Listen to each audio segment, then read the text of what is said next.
할렐루야, 반갑습니다. 잘 지내셨죠? 네. 우리가 10월 들어서 구원받은 백성답게 살아가는 길이라는 제목을 가지고 어떤 성도의 삶을 살아야 되겠는가, 그 주제를 계속 나누고 있습니다. 우리 지난 주일에는 거절하는 성도, 거절할 줄 알아야 된다, 그런 말씀을 좀 나누었고요. 이번 주에는 온전한 성도라는 제목을 가지고 또 하나님 말씀을 좀 나누고자 합니다. 하나님 보시기에 온전함이라는 게 뭘까요? 하나님께서 온전하게 생각하시는 성도는 누구일까요? 많은 분들이 세상의 모든 것을 다 버리고 하나님화 되는 것을 하나님께서 보시기에 온전하다고 생각하는 경향이 있습니다. 근데 그렇지 않습니다. 오히려 하나님으로 세상화 되는 것이 하나님 보시기에 온전한 것입니다. 너무 빨리 얘기했나요? 하나님으로 세상화 되는 것입니다.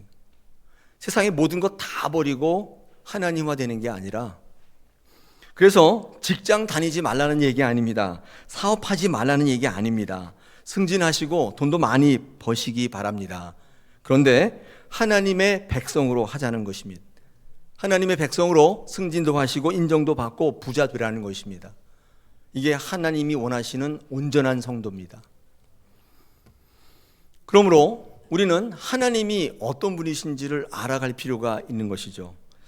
오늘 성경 말씀에 사도 바울은 구원받은 백성답게 살아가는 성도를 통해서 온전해야 한다, 그렇게 말하고 있습니다. 오늘 성경 말씀에 12절과 13절에 두 번 온전하다는 말이 반복되어 나오고 있습니다.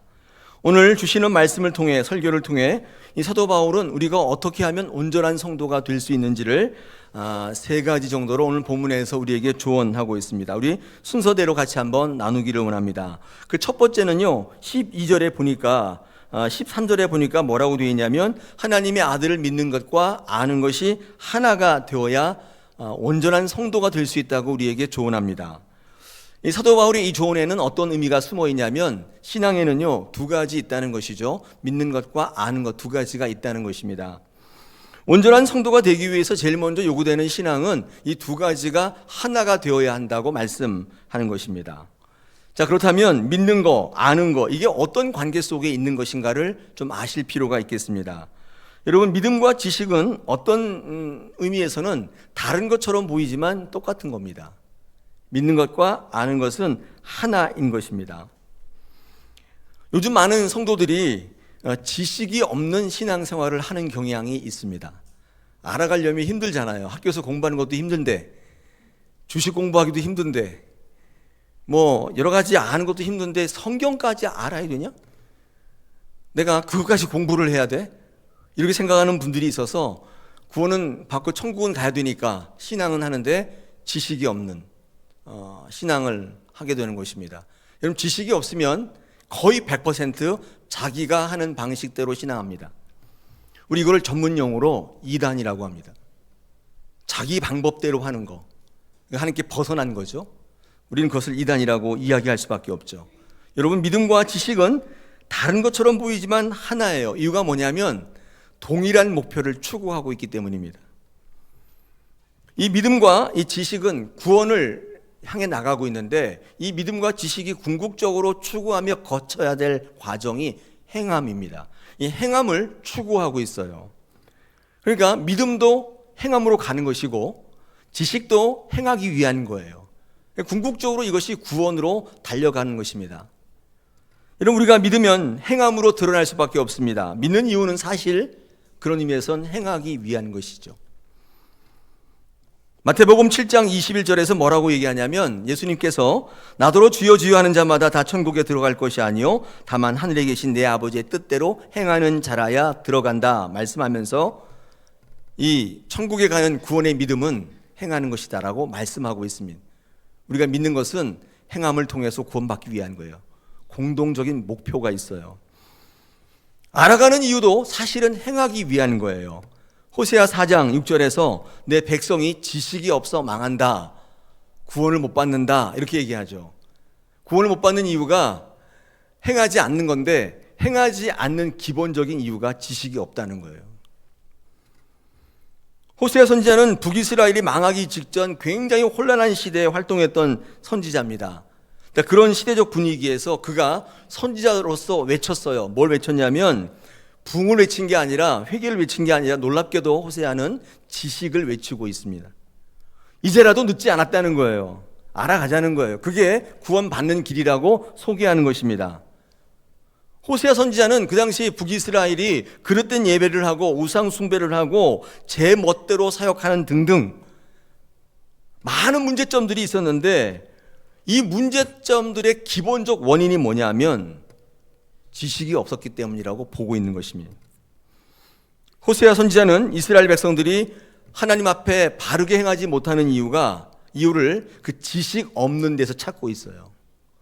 이거는 그 당시 이스라엘 백성뿐만 그런 게 아니라 저와 여러분도 똑같습니다.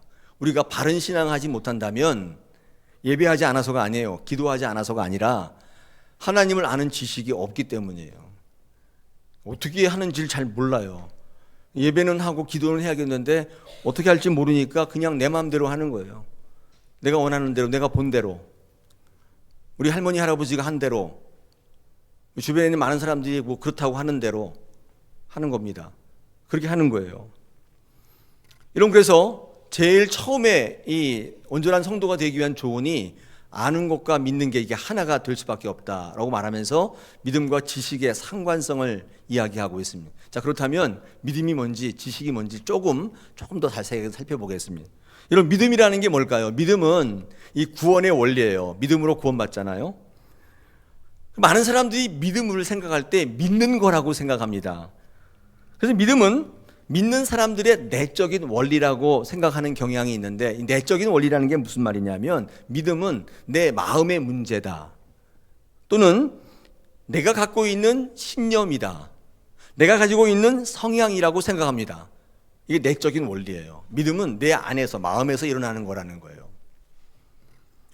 그런데 이 야고보 사도는 다음과 같이 이야기합니다. 야고보서 2장 17절에서 이와 같이 행함이 없는 믿음은 그 자체가 죽은 것이다 라고 말하면서 믿음은 행함이라고 얘기해요. 외적인 논리죠. 외적인 원리라고 얘기해요. 믿는 사람의 마음의 원리라고 지금 그러지 않았습니까? 믿는 거는 그냥 내가 마음에 믿는 거, 난 믿어, 그렇지, 이렇게 생각하는 거라고 했는데, 야고보 사도는 그게 아니라 행함이다, 이게 외적인 원리로 이야기하고 있습니다. 헷갈려요. 그 믿음은 마음으로 믿는 거예요? 행하는 거예요? 누군가가 이렇게 묻겠죠? 대답은 둘 다 맞습니다. 이 내적인 원리와 외적인 원리는 같은 거예요. 같은 거예요. 여러분, 이 말을 제가 설명할 때 이 성경 말씀이 좋을 것 같아요. 로마서 10장 10절인데 사람이 마음으로 믿어 의에 이르고 입으로 시인하여 구원에 이른다고 말씀합니다. 여러분, 마음으로 믿는 것은 내적인 원리죠. 이 내적인 원리가 충실하면 하나님과 좋은 관계를 이룬다, 의에 이른다고 말씀하고 있습니다. 입으로 시인하는 것은 외적인 원리죠. 행위를 하는 건, 고백하는 건데, 이렇게 하면 구원에 이른다. 즉 다시 말해서 내적인 원리와 이 외적인 원리가 같이 합해지니까 구원이 되더라는 것이면 같은 이야기예요. 믿음은 마음으로 믿고 입으로 시인할 때 구원에 이르게 하는 원리예요. 내적인 원리와 외적인 원리가 같이 가야 되는 거예요. 마음으로 믿기만 하면 구원이 되는 게 아니라, 그냥 내가 외적으로 행위만 하면 되는 게 아니라 이 두 가지가, 선언과 고백이 같이 가는 것입니다. 여러분, 그래서 이 믿음은 하나님과의 올바른 관계를 바탕으로 한 사람들이 그의 삶 속에서 그날에 이르기까지 끝까지 버티는 행함으로 드러나요. 믿음은 결과적으로는 하나님의 심판 대패까지 달려가는 거예요. 버티는 것입니다. 우리는 많은 설교회에서, 많은 공부에서 배워왔습니다. 사랑하는 여러분, 이게 믿음이에요. 믿음은 내가 고백하셔야 돼요. 그리고 그 고백대로 행하며 사셔야 돼요. 믿음인 것입니다. 자, 그렇다면 지식은 뭐냐? 이 지식은 여러분 한번 잘 들어보시기 바랍니다. 하나님을 알아가는 것인데, 제가 어떤 책에 보니까 성공한 CEO들이 그들의 성공의 비결을 말하라고 할 때 돈 얘기하지 않고 기술 얘기하지 않고 무슨 경험 얘기하지 않고 뭘 얘기하냐면 놀랍게도 지식을 꼽습니다. 내가 많이 알았기 때문이라고 얘기하는 경우가 참 많이 있다는 것입니다. 이게 공통점이래요. 성공하는 CEO의 대답의 공통적인 점, 내가 다방면으로 많이 알았기 때문이다, 이렇게 얘기는. 저는 목사로서 단연코 말할 수 있는데 승리하는 신앙은 누구냐? 하나님을 바르게 아는 사람입니다. 승리할 수밖에 없어요. 전능하신 하나님을 믿노라 하면서 늘 무력한 삶을 살아요. 하나님이 계신지 안 계신지도 잘 몰라요. 교회 왜 와야 되는지도 잘 몰라요. 여러분, 이런 분들이 있다면 이유가 뭘까요? 예배를 드리지 않아서일까요? 기도를 하지 않았기 때문일까요? 아니면 헌신 봉사 안 해서일까요? 이유는 뭐냐면 하나님 모르기 때문입니다. 하나님 모를 때 전능하신 하나님 믿으면서도 그게 뭔지를 잘 몰라서 은혜와 능력을 체험할 수가 없어요. 하나님을 아는 지식이 결여된 예배나 기도나 여러분의 열정이나 의지나 수고는 하나님의 능력을 누리기는 어렵습니다. 하나님을 알아가는 지식은 이렇게 정의될 수밖에 없는데, 그러므로 기독교에서는 그 어떤 열정과 열심과 노력보다도 하나님을 알아가고자 하는 열망이 무엇보다 중요해요. 때를 얻든지 못 얻든지 아셔야 돼요. 알아가셔야 돼요. 모르고 어깨너머로 배워서는 알아갈 수가 없어요. 그래서 교회가 교자가 가르칠 교자예요. 이 교회할 때 교자가 한자로 모일 교자, 교제할 교자인 것 같은데 가르칠 교회예요. 학교할 때 그 교자는 모일 교거든요. 오히려 좀 반대인 것 같아요.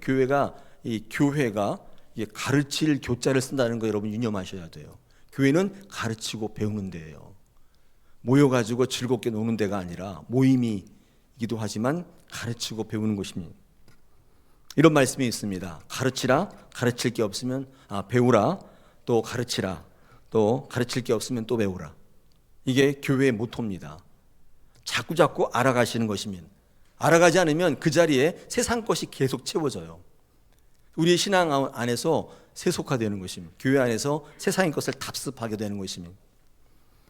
하나님을 아는 지식이 왜 중요하냐면 행함으로, 하나님의 뜻에 맞는 행함으로 이어지는 근거가 되기 때문에 그렇습니다. 알아가는 일이 이렇게 중요한 것입니다. 우리는 가끔씩 내가 믿음이 있는지 없는지 잘 모를 때 있잖아요. 저 사람이 믿음이 있는지 없는지 모를 때 있잖아요. 헷갈리죠. 믿음이 있을까? 아니, 내가 믿음이 있을까? 되게 모르겠습니다.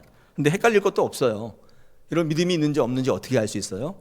내가 들은 바대로 믿는 대로 행하는가를 보면 알아요. 내가 오늘 이렇게 들었는데 행하지 않아요. 믿음이 없는 거예요. 나는 오래 다녔으니까 장로, 권사, 집사니까 나는 믿음이 있겠지. 그렇지 않아요. 행하지 않으면, 행함이 없으면 믿지 않는 것입니다. 여러분, 예수를 믿음으로 받으신 그 믿음이 여러분의 삶의 행동으로 드러나십니까? 드러나요? 안 드러나요?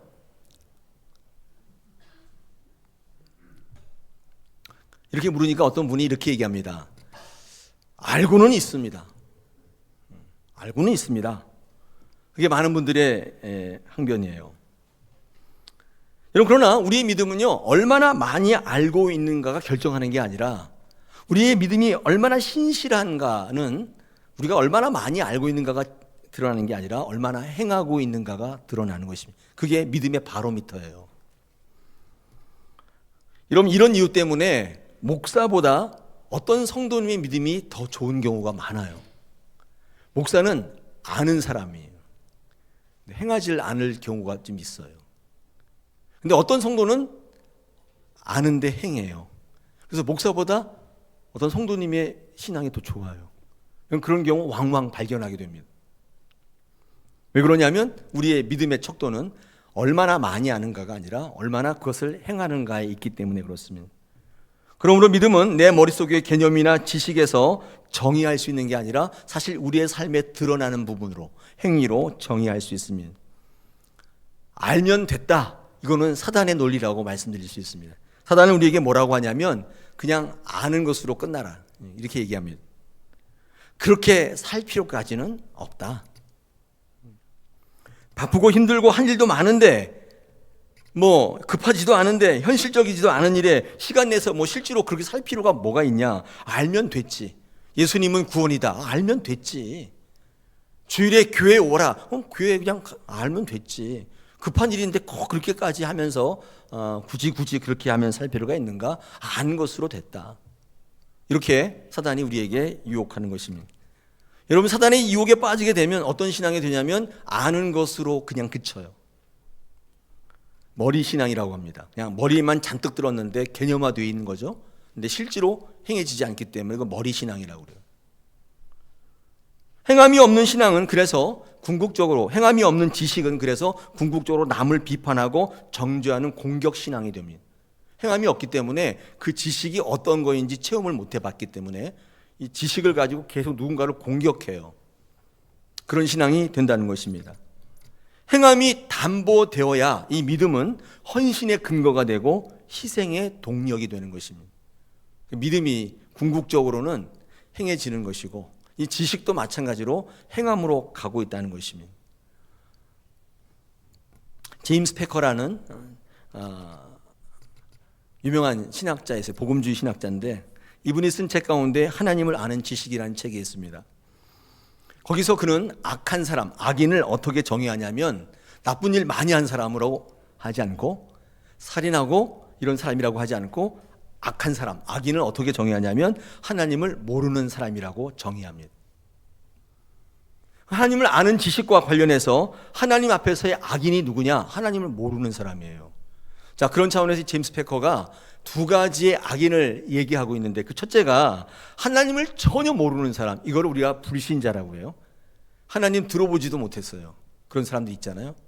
두 번째는 하나님을 알긴 아는데 잘못 알고 있는 사람, 이단자입니다. 그러니까 불신자와 이단자가 하나님 보기에 악한 사람이에요. 그러면서 거기에 이 시편 얘기를 하는데 시편 10편 발음이 시편 여러분, 시편 9편과 시편은요 이게 같은 시편이라고 주장하는 학자들이 많아요. 이유가 뭐냐면 내용이 거의 비슷하고 내용은 이런 거예요. 다윗이 환난 날에 어려움 앞에 섰는데 이 사망의 문 앞에 섰을 정도로 어려워요. 그래서 고통당하고 있고 이것으로부터 벗어나게 해달라고 하는 간구하고 탄원하는 시입니다. 근데 9장과 10장이 왜 같다고 보냐면 악인의 정의를 다루고 있어요.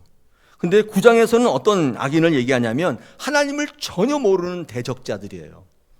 불신자에 대한 탄원시예요. 그들로부터 나를 구원해 달라는 것입니다.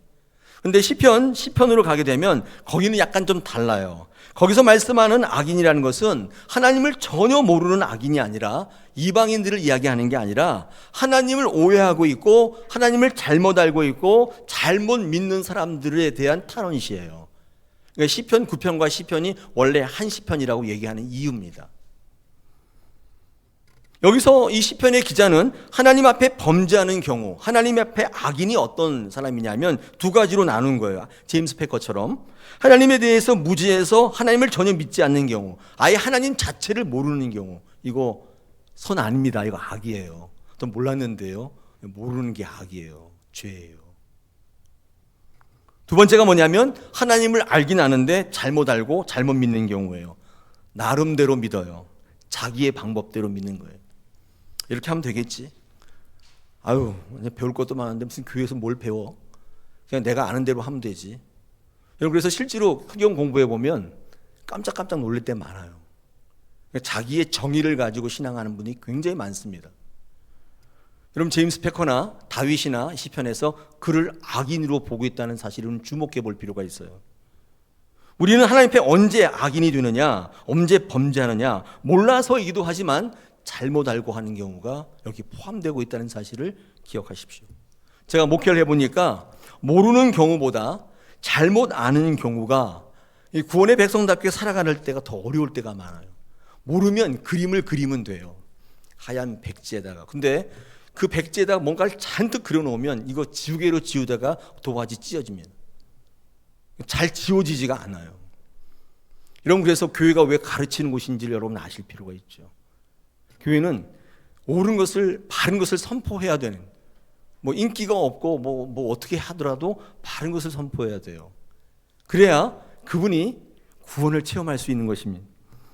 제가 이 시편을 좀 적어왔는데, 중요한 거 3절을 적어왔는데 이 하나님을 잘못 알고 있는 분들이 뭐라고 외치는지를 한번 보겠습니다. 여러분, 오늘 제가 한번 4절을 한번 볼 텐데, 여러분 4절에는 뭐라고 얘기하냐면 하나님이 없다고 얘기합니다. 하나님이 없다고 얘기하는 게 왜 그런가 하면 이런 거예요. 아무리 잘못을 해도 세상들의 악인을 보니까 하나님이 심판하고 금방 멸망시킬 것 같은데 심판이 이외돼요. 오히려 더 잘 살아요. 그런 걸 보면서 하나님은 감찰하지 않는 분이라고 생각합니다. 우리 4절에서 그렇게 얘기하거든요. 하나님은 없다. 이렇게 잘못 오해하고 있어요. 내가 딱 보니까 하나님이 없는 게 분명해. 저런 것들이 성공하고 잘 되는 거 보니까 하나님은 없어. 이렇게 생각하더라는 거예요. 그 다음에 어떤 6절에 보니까 나는 절대로 환난을 당하지 않을 거라고 생각한다는 것입니다. 당연하죠. 아니 저런 악인들도 버젓이 저렇게 사는데 나 정도 되면 나는 환난 같은 거는 필요 없어. 나는 심판이 없을 거야. 나는 어떻게 해도 괜찮아. 이렇게 착각한다는 거예요. 여러분 지금 시편에 나오는 몇 절들은요, 하나님을 모르는 대적자들이 하는 얘기가 아니에요. 하나님을 오해하고 있는 사람들, 잘 몰라가지고 오해하는 사람들입니다. 그래서 그들은 8절에 보니까 믿지 않는 사람들은 대놓고 하나님께 막가지만은 잘못 알고 있는 사람들은 대놓고 범죄하지 못해요. 뭐라고 돼 있어요? 은밀한 곳에서. 이유가 뭘까요? 잘못 알고 있는데 어떻게 잘못 알고 있냐면 하나님을 두려움으로 알고 있어요. 그래서 잘못 알고 있어서 저렇게 하는데 또 뭘 잘못 알고 있냐면 하나님을 두려운 분으로 잘못 알고 있어가지고 은밀하게 죄져요. 하나님을 잘못 알고 있을 때 나타나는 현상 가운데 되게 특징적인 게 하나님에 대한 막연한 두려움이 있다는 거예요. 그 중에 대표적으로 예배에 대한 두려움이 있어요. 예배에 나오지 않으면 벌받고 멸망할 것 같은 느낌이 있어요. 그래요, 안 그래요? 오늘 적어도 여러분 한 주간은 보장받으신 거예요. 왜요? 오늘 나왔잖아요. 오늘 안 나오고 어디 놀러 간 분은 두려움에 떨어요. 나 혹시 일주일 동안 뭐 이상한 일 생기는 거 아니야? 제가 어렸을 때 그런 얘기 굉장히 많이 들었어요. 신앙생활 할 때 주일 예배 빼먹고 놀러 가면 사고 당한다고. 그리고 그런 경우를 앞에 간증을 시키고, 제가 그런 경우를 굉장히 많이 듣고 보았는데 여러분은 어떠세요? 정말 그럴까요? 이런 생각을, 이런 간증을 듣게 되면 예배에 대한 은혜와 감격보다는 예배에 대한 막연한 두려움이 생겨요. 그 의무감으로 예배하게 돼요. 여러분처럼. 오늘 찍고 간다. 나는 됐어. 난 한 주간 안전해. 하나님께서 복 주실 거야. 왜냐하면 나는 했잖아. 의무감으로 예배하게 돼요. 여러분 그 예배에 무슨 은혜가 있겠어요? 마지못해서 온 거잖아요. 그냥 찍은 거 아니에요. 설교도 들리지 않죠. 끝나는 시간만 체크하게 되고 그 다음에 뭘 할까만 계속 떠오르게 되고 그냥 이렇게 찍고 가는 거잖아요. 여러분 그 예배에 은혜가 있어요? 기적이 있을까요? 뒤집어지는 역사가 있을까요? 여러분 이 막연한 두려움, 하나님을 잘못 알고 있을 때 오는 막강한 폐해죠. 예배가 예배되지 못하게 만들어버리는 것입니다. 우리는 하나님을 잘못 알고 있을 때 은혜의 보좌 앞으로 담대히 나갈 수가 없는 거예요. 두려움에 사로잡히게 되는 것입니다. 우리 신앙생활을 돌아볼 때 우리가 하나님을 잘못 아는 경우는 이것 외에도 굉장히 많습니다. 몇 가지 추가로 말씀드리면 무작정 잘 된다 이렇게 하신 하나님 잘못 알고 있는 거예요. 굉장히 무서운 하나님, 심판하시는 하나님 잘못 알고 있다고요. 그러면 하나님이 어떤 분인가 우리가 배워야 되는 것입니다. 성경을 통해서 믿음의 선진들이 하나님을 어떻게 경험했으며 그 결과 하나님을 어떻게 정의하고 있는지 그의 삶과 신앙에서 배우지 않으면 여러분이 스스로 정하는 거예요. 이런 오해들은 하나님이 우리 인생 가운데 세우신 모든 계획들을 무산시킵니다. 우리를 향한 하나님의 자비의 인내를 오해하게 만들어요. 하나님 앞에 무지한 것도 죄지만 잘못 알고 자기 마음대로 아는 것도 더 심각한 죄일 수밖에 없습니다. 여러분 그러므로 우리는 이 지식이라는 부분을 공부할 때 하나님을 알아가는 일에 최선을 다하셔야 돼요. 특히 주일에는 어떤 날이에요? 하나님을 배우고 예배하는 날인데 그 스스로를 괴롭게 하는 날이라고 했죠. 하나님을 배우니까 내가 아는 것과는 차이가 나요. 그래서 괴로워요. 이제까지 내가 잘못 알고 있었단 말이야? 그럼 난 뭐야? 제가 말씀드렸죠. 이게 박해예요. 디오코. 박해하는 거예요. 때리고 막 그런 게 아니라 내 심령 가운데 하나님께 벗어난 것을 확인할 때 심령이 괴로워지는 거예요. 이게 박해하는 거예요. 주일은 그런 날입니다. 그래서 하나님을 더욱더 알아가고 하나님께 연합되는 날이죠. 그럼 교회에 오셔서 예배하시고 배우시고 교제하시면서 그 정확한 하나님을 만나가는 날이 주일인 것입니다. 그렇게 되기를 원합니다. 많은 분들이 목사님 뭐 꼭 그것만 아는 겁니까? 저는 경험적으로 알아가는 게 많습니다. 이렇게 말씀하시는데 여러분 경험으로 알 때도 지식이 없으면 하나님의 올바른 경험이 아니에요. 사단이 그 틈을 타고 와서 여러분 경험케 하는데 그게 하나님께 경험하는 것인지 사단이 주는 경험인지 헷갈리게 만들어요. 그러므로 하나님을 경험으로 알 때에도 올바른 지식이 필요한 거예요. 올바른 지식이 없으면 올바른 하나님을 누리기가 어렵다는 것입니다. 우리 오늘 하나님께서 사도 바울을 통해서 온전한 성도가 되기 위해서 첫 번째 우리에게 조언해 주시는데 하나님과 하나님을 아는 지식과 믿는 것이 하나가 될 때 우리 온전한 성도가 된다고 말씀합니다. 오늘 성경 말씀에 보니까 우리 13절 하반절에는 온전한 성도가 되면 장성한 분량에까지 충만에 이른다라고 말씀합니다. 여러분 이 충만해진다는 것도 이 사실은 지식 가운데 하나가 될 때 온다는 것입니다. 여러분 신앙 가운데 충만이 왜 필요한 줄 아세요? 충만한 거. 여러분 충만은요 영어로 뭔 줄 아세요? 영어로 이게 가득 차다가 아니라 제가 영어 쓰면 좀 그럴까 봐 저는 영어 안 쓸게요. 가득 차는 게 아니라 흘러 넘치는 겁니다. 이게 충만이에요. 차서 넘치는 거 이게 충만이에요. 가득 찬 것이 충만이라고 여겨지지만 흘러 넘치는 것입니다. 여러분 가득 찬 거와 흘러 넘친 거의 차이가 뭔지 아세요? 가득 찬 거는 자기만 좋아요. 근데 흘러 넘치면 주변의 사람들까지 영향을 미치게 돼요. 이 성령이 말하는 충만은 나만 좋자고 하는 게 아니에요. 흘러 넘쳐서 다른 사람들에게 영향을 미치게 돼요. 여러분 우리 신앙 가운데 왜 충만이 필요하냐면 그러므로 여러분 우리 신앙생활할 때 하나님과 연합되고 구원받은 백성답게 살아가지 못하게 하는 요인 중에 하나가 여러분 뭘 것 같아요? 이 상처입니다. 뭔가 좀 하려고 그러면 상처를 줘요. 뭔가를 좀 봉사하려고 하고 있는데 또 상처를 줘요. 예수 좀 믿으려고 하고 있는데 예배를 드리려고 하는데 누가 와서 또 한마디 상처를 줘서 확 무너뜨려요. 이 상처가 온전한 성도가 되기를 방해하는 가장 1등 공신입니다.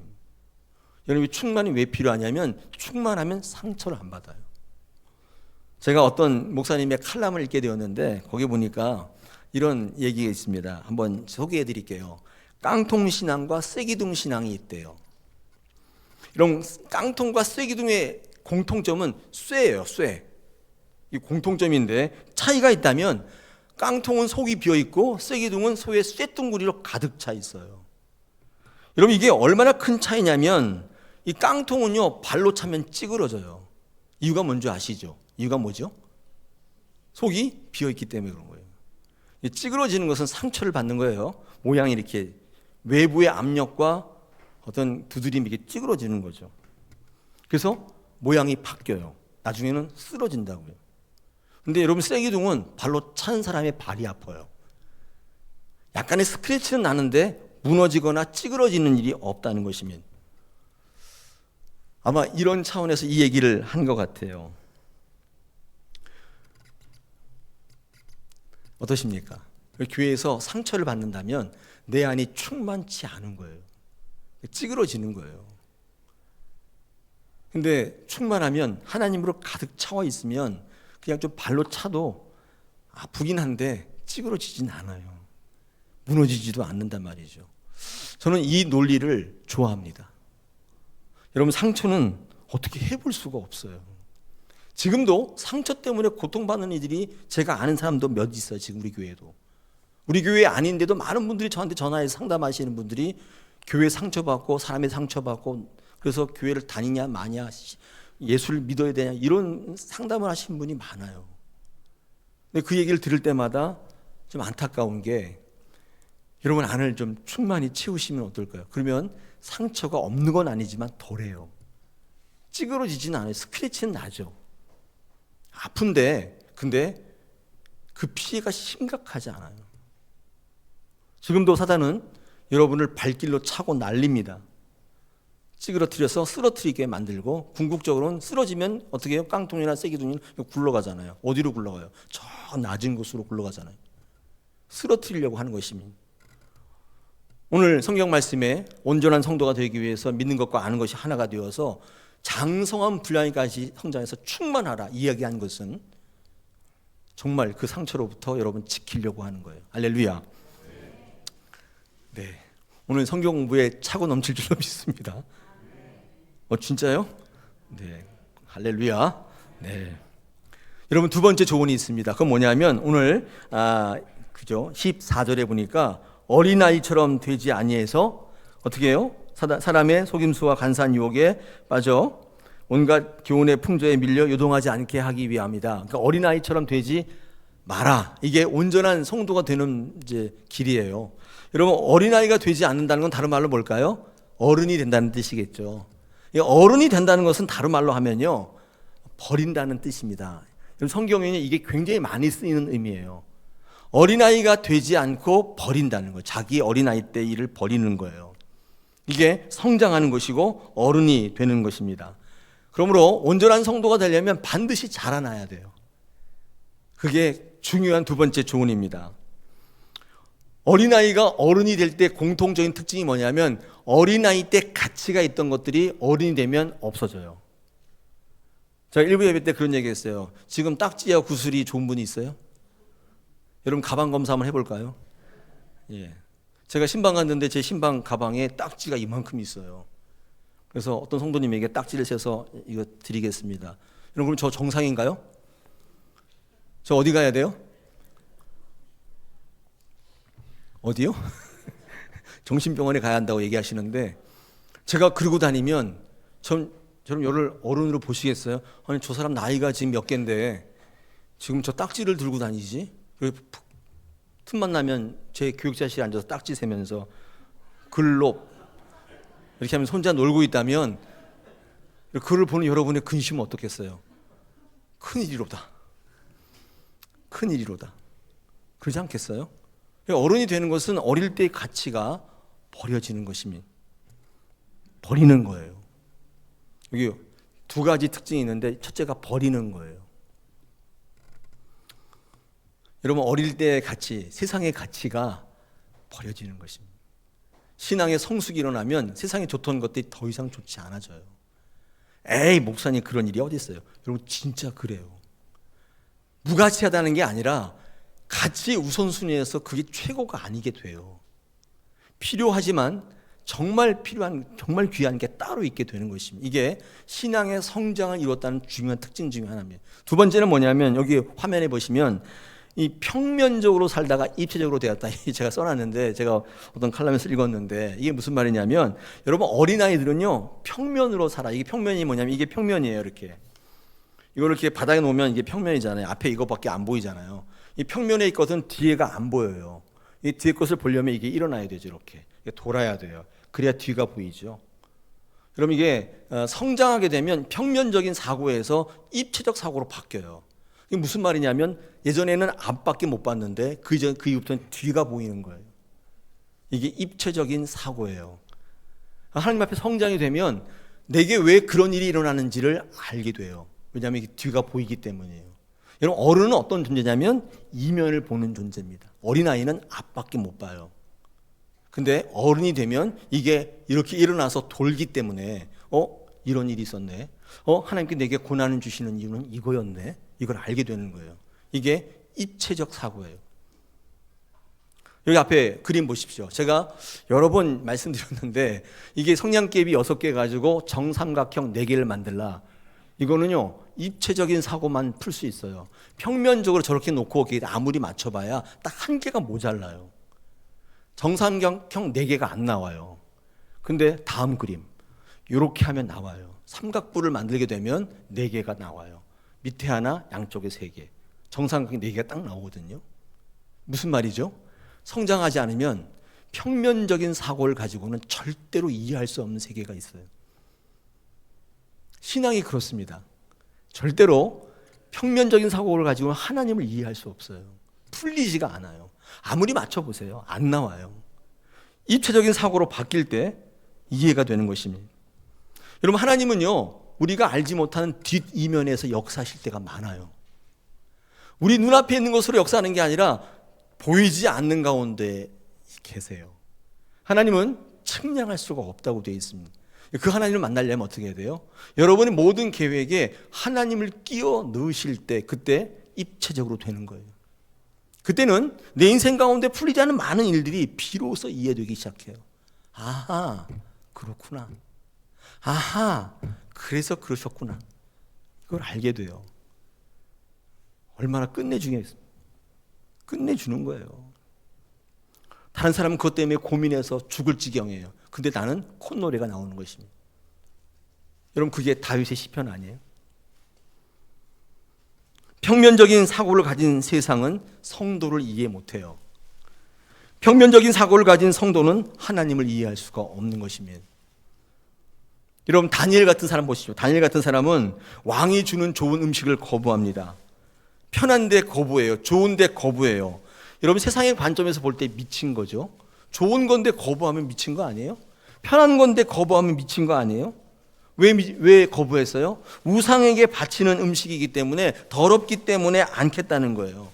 여러분, 그래서 저항하게 되고 그래서 싸우는 것입니다. 여러분, 입체적인 사고를 갖게 되면 그걸 보게 되는 거예요. 좋은데 편한데 거부해요. 왜요? 그 뒤에 뭐가 있는지를 보는 거예요. 근데 평면적인 사고 있는 분들은 그냥 그 앞만 봐요. 이거 좋은 거네. 그냥 덥덥덥 갖는 거예요. 편한 거, 좋은 거네. 돈 좋은 거네. 이렇게 되는데, 그렇지 않은 사람들은 뒷이면을 본다는 거예요. 하나님의 뜻에 의해서 움직이는 인생. 그럴 때 온전해질 줄 믿습니다. 마지막 세 번째, 오늘 16절에 보니까 뭐라고 되어 있습니까? 연결되고 결합되어야 한다, 우리에게 말씀합니다. 온전한 성도가 되기 위해서 혼자서는 안 된다는 얘기겠죠. 이게 연합되고 결합되어야 한다고 말씀합니다. 무너뜨리려면요, 가르면 됩니다. 이렇게 끈끈하게 모여있는 것을 띄워놓으면 돼요. 그러면 무너지게 됩니다. 혼자 있을 때 반드시 사단의 타겟이 돼요. 이 교회가 공동체인 이유는 사단의 공격에 능히 감당하기 위해서요. 하나는 끊어버리는데 삼겹줄은 끊을 수가 없어요. 잘 쉽게 안 끊어져요. 우리 교회는 공동체입니다. 연합되고 같이 이렇게 연결되는 것입니다. 성도의 삶도 마찬가지고 신앙도 마찬가지입니다. 정말로 하나님 앞에 자라나고 싶다면, 성장하고 싶다면 교회와 교회의 말씀과 성도의 교제 속에 연합되셔야 돼요. 근데 혼자서 계시려는 분들이 많잖아요. 그렇죠? 피곤해. 나는 교회 가면 피곤해. 나 혼자서 할 거야. 충분히 이해합니다. 저도 그렇거든요. 저도 혼자 목회하면 좋겠어요. 그게 안 될 것 같아요. 사람부터 받는 스트레스가 장난이 아니에요. 여러분, 아마 구역 모임하면 스트레스 받죠? 상처받지 않아요? 누가 한마디 하면 또 상처받고, 그분은 전혀 그런 의도 아니었는데 또 상처가 받고, 그래서 나중에 집에 와서 생각하는 건 뭐냐면, 교회 가기 싫다. 근데 때마침 코로나 생겨가지고 비대면 예배가 이거 좋다. 그래서 교회에서도 비대면 예배 막 하라고 하니까 막 의의를 얻어서 하잖아요. 근데 이게 좋긴 한데, 여러분 꼭 기억하십시오. 성장이 없어요. 예배하기는 하는 건데 성장이 없어요. 그래서 온전한 사람을 이루기가 어려워요. 온전한 사람은 이렇게 충만해서 상처를 이겨갈 때 크는 거예요. 교회는 상처 없을 수는 없어요. 근데 이기는 방법이 있잖아요. 그래서 피하고 모면하는 게 아니라 반드시 이기는 것입니다. 그게 신앙입니다. 오늘 사도 바울이 우리에게 말합니다. 연합되라. 그래서 다양한 은사를 주었다고 11절, 12절에 다양하게 주었는데 다양하게 사는 게 아니라 그 다양함을 가지고 하나가 되라고 말씀합니다. 그런데 하나님께서 그것을 통해서 연합케 하시고 그것을 통해서 성장케 하셔서 온전한 성도로 키워내시겠다. 이 땅에 구원받은 그리스도인답게 살아가게 하시겠다. 사랑하는 여러분, 오늘도 이 믿음으로 승리하시기 바랍니다. 한 주간 승리하셔서 하나님 보시기에 아름다운 신앙을 이루시기를 축복합니다. 정리해드리면 첫째가 뭐라고요? 믿는 것과 아는 것이 하나를 이루라. 두 번째가 뭐라고요? 어린아이처럼 하지 말고 버리라. 입체적인 사고를 가지라. 어떻게 하라고요? 이거 이렇게 세워요. 돌려요. 그래야 보이는 것입니다. 그 다음에 연합하고 결합. 말씀으로 연합되고 성도의 교제 속에서 결합시키는. 그때 온전한 성도를 이루어서 하나님께서 이 시대를 고치시고 세우는 귀한 교회 성도로 삼으실 줄로 믿습니다.